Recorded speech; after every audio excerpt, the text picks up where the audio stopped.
দাদা এই যে যাদবপুর নিয়ে যে কাণ্ড হচ্ছে তাতে একজন এও ধরা পড়েছে, একজনকে গ্রেপ্তার করেছে কয়েকজনকে ছাত্রকে, কি বলবেন আপনি?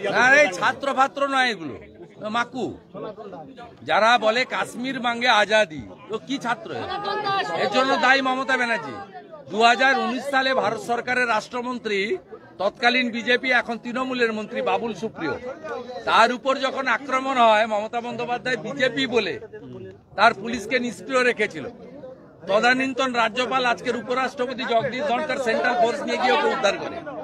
আমাকে যেদিন 2023-এ আক্রমণ করে যাদবপুরের গেটে মাওবাদীরা, যে পুলিশ যাদেরকে গ্রেপ্তার করতে বাধ্য হয়েছিল তাদের ফ্র্যাঙ্কেস্টাইন তৈরি করেছে, ভুগতে হবে। বাঘের পিঠে চড়েছ, যারা জাতীয় পতাকা তোলে না, বন্দে মাতরম গায় না, জাতীয় সঙ্গীত মানে না, সনাতন ধর্মের বিরোধিতা করে, কাশ্মীর মাঙ্গে আজাদি বলে, টুকরে টুকরে গ্যাং, সব সমান।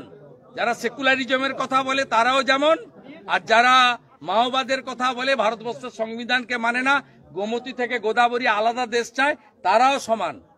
এই ছোট্ট করে বলুন, এই কাণ্ড নিয়ে কি বলবেন? যাদবপুর কাণ্ড নিয়ে ইমিডিয়েট রাজ্যপাল মহোদয়ের উচিত আরজি করের মতো ওখানে সেন্ট্রাল ফোর্স দিয়ে পঠন পাঠন, গবেষণা এবং বিশ্ববিদ্যালয়ে ইউজিসির গাইডলাইন মেনে শিক্ষা সংক্রান্ত কাজ ছাড়া অন্য কাজ বন্ধ করে দেওয়া দাদা। এবং অবিলম্বে ছাত্র সংসদেও তালা লাগানো উচিত, ওয়েব কুপার অফিসেও তালা লাগানো উচিত, ব্রাত্য বসুর অফিসেও তালা লাগানো উচিত, আর তথাকথিত সেকু মাকুদের ছাত্র সংগঠন তাদেরকেও করা উচিত।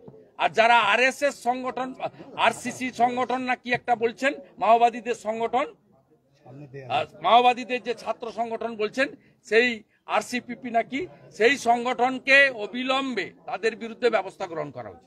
মুখ্যমন্ত্রী এই সন্দেশখালীতে যদি আপনি তল্লাশি করেন, 1000 রোহিঙ্গা মুসলমান পাবেন, যারা ভারতবর্ষের নাগরিক নয়, অনুপ্রবেশকারী।